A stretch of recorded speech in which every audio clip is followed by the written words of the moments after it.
Very well, welcome back to Let's Play Final Fantasy VII. Last time we managed to escape Coral Prison, now we have this buggy we can run around with.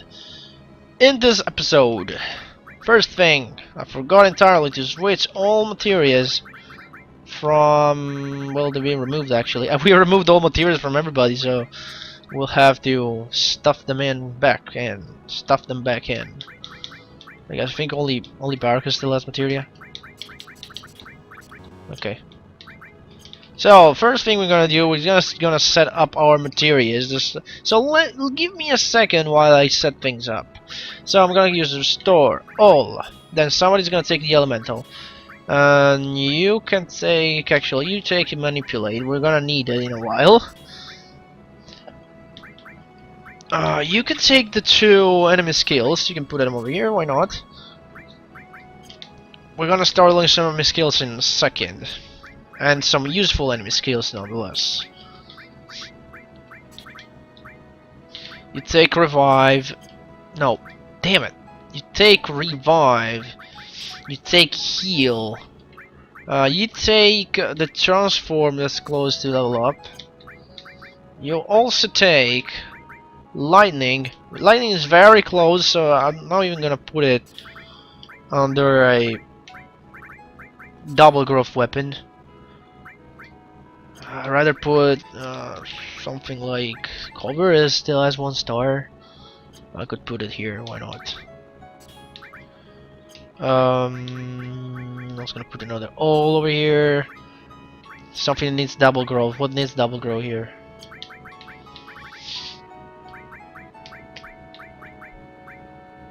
You're pretty close. Blah blah blah. I don't know. I'm gonna give you poison and earth. You take the other all, I guess. Yeah, ice and fire already have leveled up once. Shield's gonna take a while. This transformer we have to sell it, so it doesn't make any sense anyway. Okay, I guess this will be my party for a little bit. Okay, so what we need to do now is enemy skill something with manipulate materia. Now that we have manipulate, it's way easier to get enemy skills. We just manipulate the enemy and let it cast the enemy skills for us. Easy as that. And good lord, we just found the enemy I wanted to find. Well, this is pretty common encounter on the beaches here near Costa del Sol is this enemy. This enemy is called Beach Plug. And it gives one of the best enemy skills in the game. There are 4 enemy skills that I really suggest you to get. I like to call them the big 4 enemy skills, and the beach plug here as one of the big 4s. Who has the enemy skill and gone? Alessia has them. Okay. Big guard is the first of the big 4 enemy skills. What big guard does, it sets barrier and haste on your whole party. Seriously, it's powerful. It costs a lot now because it costs a lot of MPs. I think 50 or something. I'm not entirely sure, but we can check that. So for now, it's really costly and lightly leveled up, but trust me, it's really powerful because you're setting 3 status effects, which you would need 2 materials for, because the barrier and M barrier, the magic barrier, are you can set them by using the barrier material, which we don't have yet.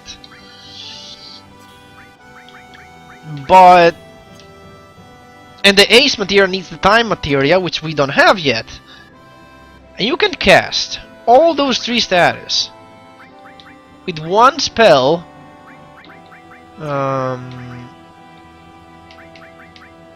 That costs 56. Now it's a lot because we have like 150 MPs or something, so it's like a third of our MPs. But later on, when you have like I don't know, 300 MPs, you don't even care. You're just gonna cast it right off the bat at the beginning of the fight. It'll give you the barrier and barrier status for a little bit, so that will protect you against the first damage you're gonna come across. But then haste stays forever unless it gets dispelled somehow, which is a really great asset for you because it makes your turns come quickly. It's awesome. It's awesome and you should pick it up. At least on 1 materia. But if you can pick up on both, that's better. And as soon as you get the chance, you should pick up Big Guard on every enemy skill material you come across. The more characters you can cast Big Guard, the better. Anyway, now we're here to Costa del Sol because we wanted to go back to the previous continent. There's 100 gil to Junon, blah blah blah, yeah, pay up. You can pay 100 gil to this guy, and you'll be able to go back to Junon. So let's see my notes over here. My notes say that I have to yeah, go back to Junon and do a bunch of things. Yeah. Not that many things, trust me. We'll have to do a bunch of things.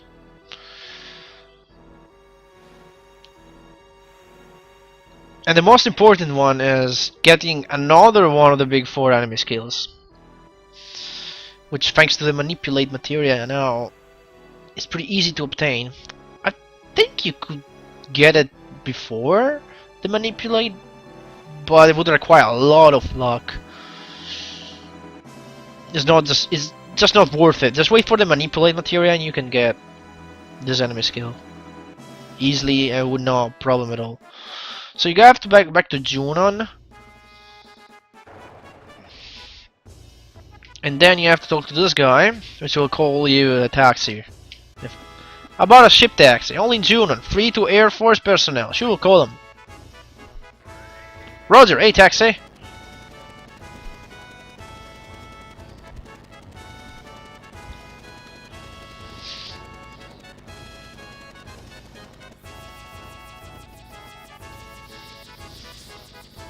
Where to? Outside Junon. Always select outside Junon, otherwise it will gonna bring you. Next down means the first sector of Junon with all the shops. But there's nothing we can do there. So select outside Junon, you'll be immediately brought to the world map.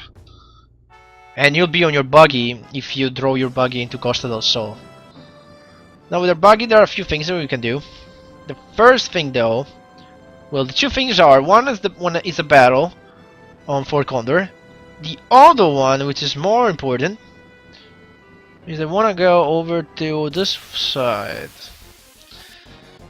But I don't want to fight the battles here. Not yet, not yet. Run away. Can we run away? Please, tell me that we can run away. I don't want to fight these guys yet.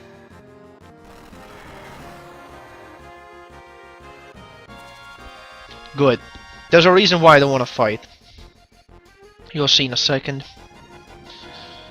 Now that you have the buggy, you can actually cross this river. And all that there is here in this place is a cave that has a man in. There's one room with this man. Who are you? Really? Wait a minute. Did we get just so lucky that I forget that was Fate and I when I woke up here? A bolt ring, like seriously. This was so lucky. Basically, what this man does, it's gonna tell you random things. One is how many battles you fought, or how many times you escaped, or some other bunch of things. It told us that we already fought 144 times, which means we already done 144 battles. Basically, if the two numbers at the end of the total battle number are even, like 4 and 4, he's gonna give you a bolt ring, which is an accessory that nullifies electric type attacks. And if they are odd, he's gonna give you another thing that is required for a little side quest later on. We just had the exact number of battle to get a bolt ring. Wow, I can't believe it. I didn't want to fight any battles because I might have surpassed the number, and I would have to fight a lot of battles before we get it. But we somehow had the number right immediately. That was great. That was great. That was really great. Wasn't expecting it. So next thing is we're gonna do the battle for Condor on screen since we're right here, and we even found the enemy that's gonna give us the enemy skill that I was looking for. This guy. This guy is Zemletet. We probably found him already while we were going around here. So you can manipulate this guy. And he has White Wind.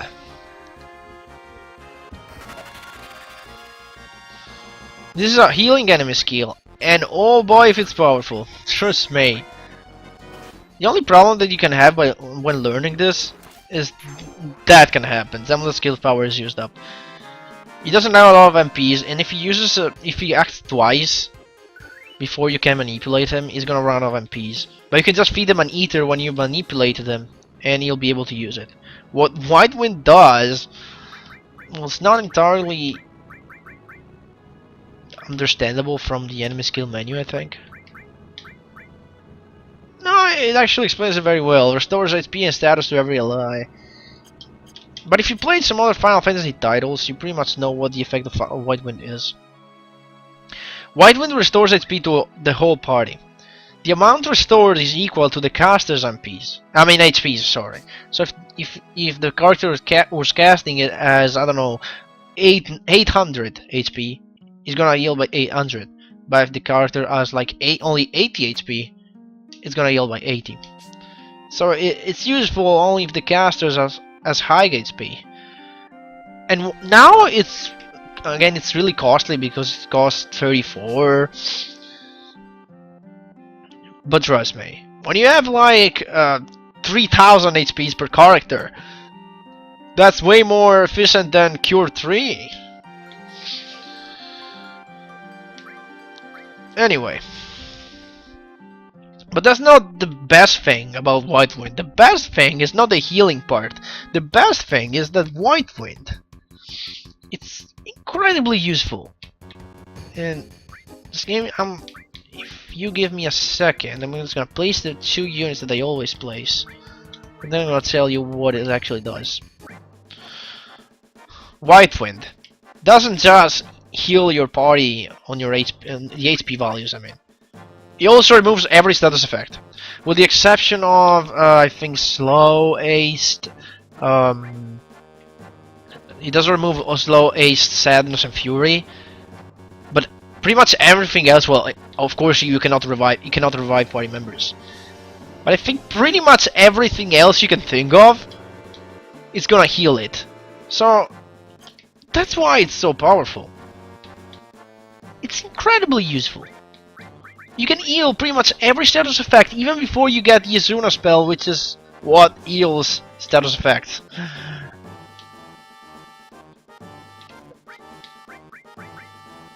Alright, so that's what White Wind does. It's mainly used to remove status effect and heal the party from time to time. You'll see me using it, maybe now not a lot, but you'll see me using it a lot during the game, like a lot. I'm just gonna spam it. I'm not gonna even use Cure. Because Cure, it doesn't just make the cut. White Wind does. White Wind's awesome. You'll see. So meanwhile, the battle is raging on here, and I have to give new orders. I don't want you to wait. I want you to attack, even though you're not strong against it. You have to attack anyway. And this defender will go against the barbarian over here. And I have to place another. Ooh, enemy destroyed. Go against this guy. No. You take and go against this guy over here.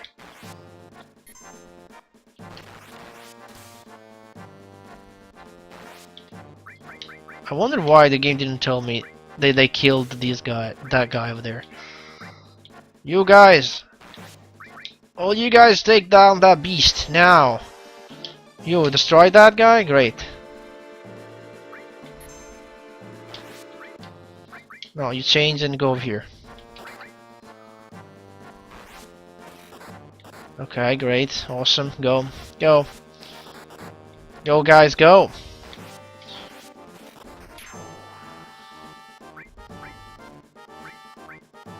Okay, no. I need you to keep attacking. Okay. Over here.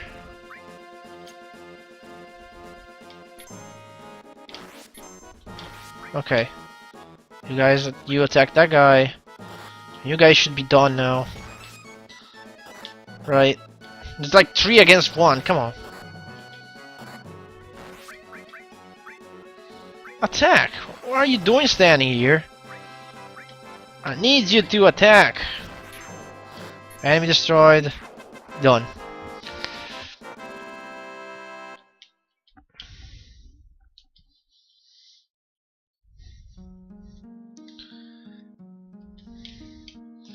So what are you gonna give me?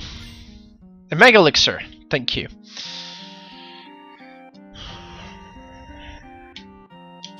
So yeah, White Wind is awesome. I'm not ever gonna stop telling it. White Wind and Big Guard. 2 of the 4 big assets you want on your enemy skills. As soon as you get a new enemy skills materia, be sure it has White Wind as well. Big Guard is useful because it's useful during boss battles. Just cast it at the beginning, you get buffed up immediately. But White Wind is also useful during random battles. You go around in a dungeon and you find yourself in your low on health, you just cast White Wind and boom! You get tons of HP, supposing the caster has high health. Because if the caster doesn't have high health, Cure 3 or Cure 2, depending on what you have, is much better. Because it doesn't rely on the user's MPs. HPs, sorry. HP. Well, you can actually take down these guys. Now, you see, even though we could go to the Mithril Mine and teach the second enemy skill material Flamethrower, I'm not gonna do that. And actually, we could go all the way to Midgar now and take all the enemy skills that we have on the first enemy skill materia to the second enemy skill. And I mean myself, Fado, just learned a new limit. Blade Beam. Set it immediately.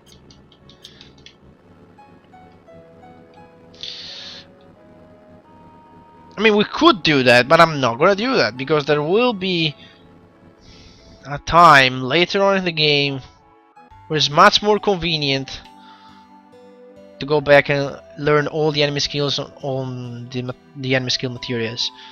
When we'll be able to fly around the world, we will do that. Now, it just takes forever. It's possible to do, but it takes forever.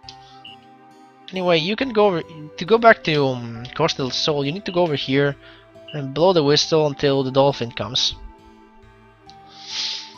And then you'll be asked if you want to jump on the cargo ship of the dolphin. Of course you choose yes.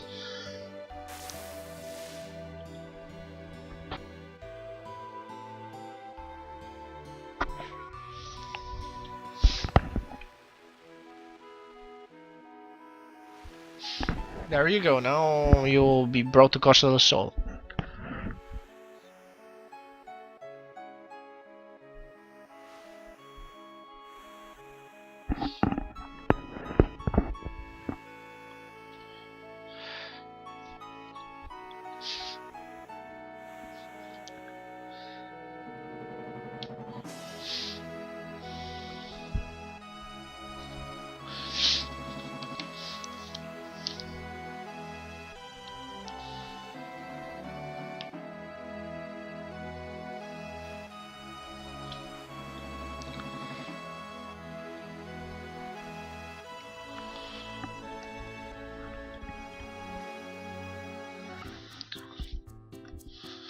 Okay, back in Costa del Sol, we want to go a little bit forward, but we're not going to progress the story just yet.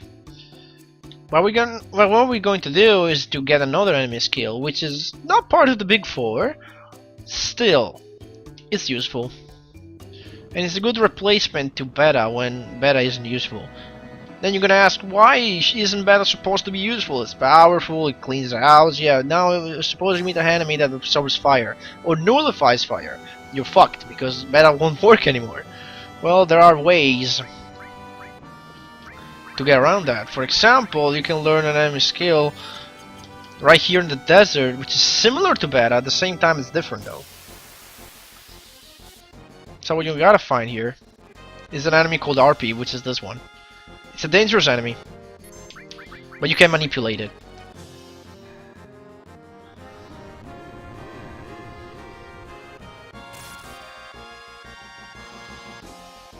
Let's see if I get it. Okay. So this guy has an enemy skill, which is Aqua Lung. Aqua Lung, it's hard. It's basically beta, except it's water elemental. So how the heck we're supposed to resist that now? Well, we have Big Guard for a reason. Now that we have Barrier and M-Barrier, the damage of Aqua Lung will be halved.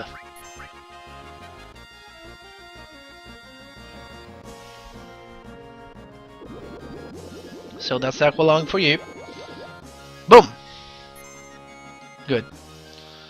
Now that we've done that, let's just heal everybody. And let's use Poison Storm. Well, I can use Aqua Lung directly on the Harpy. Let's see how much that does.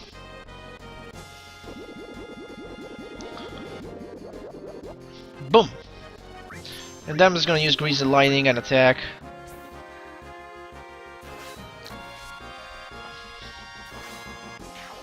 To defeat it. There we go. And that's how you get Aqua Lung. Easy peasy. Aqua Lung is basically beta. It costs 1 MP less and deals water damage instead of fire damage. Okay, you don't want to fight in the desert anymore. You can only fight RPs in the desert, and I think you can find them on Chocobo tracks that are around here somewhere. But you need to find them with the Chocobo. But there is another way to get Aqua Lung later on, so just try to get it now, because you'll get it on 2 materials, which is very great. You're not going to use it a lot, but it's there when you need it, when you want to clean house. It costs 1 MP less than beta, so if you want, it's there. It's a good alternative to beta. When you cannot use beta due to enemies absorbing fire or other reasons, Aqua Lung is there for you. So can we defeat these 2 guys or what? That hurts, man. That really hurts.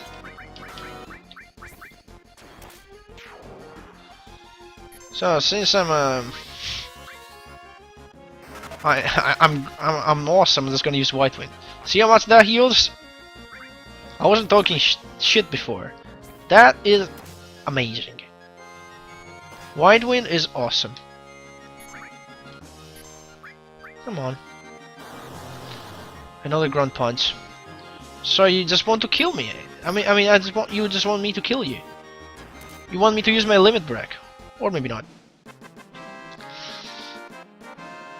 Since we have still a little bit of time, and I want to end this episode, in a few minutes, I want to get yet another enemy skill, which is nearby.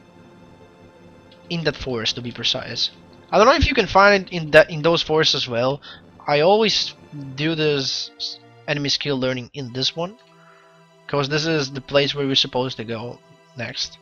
You're not required to go there. It's not required, but there's a few nice things you can get there. So what we gotta do now, check our equipment. Okay, we want to give the white cape to whoever has the enemy skill materials. In this case, I think Alessia, right? Okay.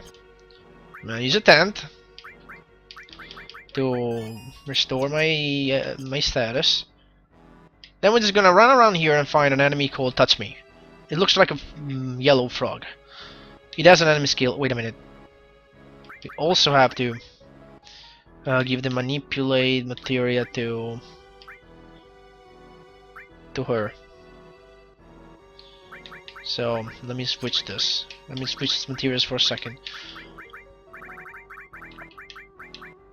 Okay. So put manipulate, the 2 enemy skills, and the white cape on a character. Then try to find this enemy. You can find it in multiple formation. Let's see if we're lucky we can find it right off the bat. Of course not. Well, we get to show Blade Beam.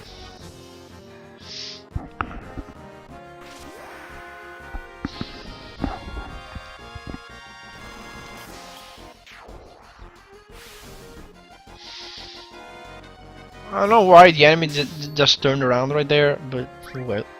Oh well. So these basilisks here can use Stone Stare, which will put your characters in a low numb status.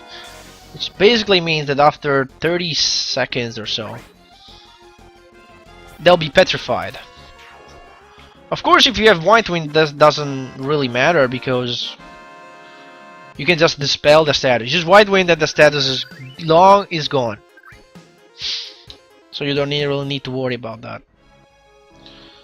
Now, hopefully we'll find this enemy quickly, so we can end the episode with 4 new enemy skills learned.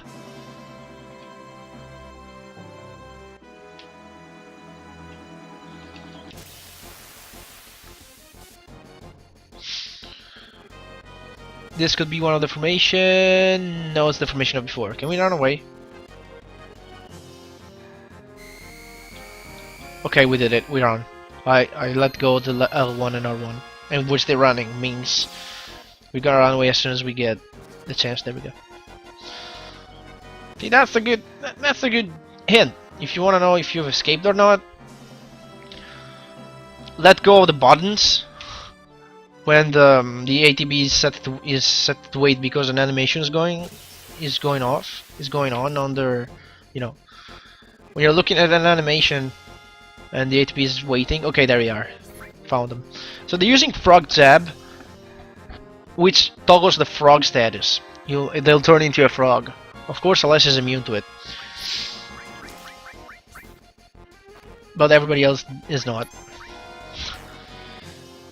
Meantime, I'm just gonna try to kill the Basilisk because it's in the freaking way, while I try to manipulate one of these 2 frogs.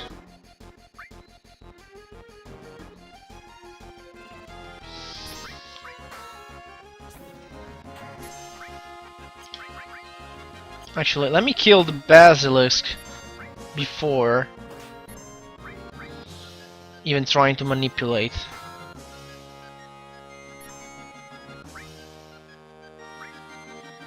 Okay, this is the enemy skill we were looking for, and they did it! They used it! They used it on the right character. Good. It's Frog Song, and it inflicts frog and sleep at the same time.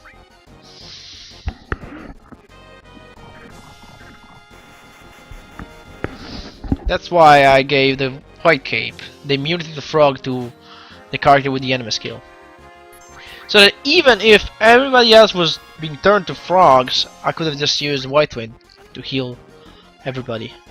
As you can see, Frog Jab toggles frog, so... I mean, it's called Toad actually, not Frog, but I'm just gonna call it Frog.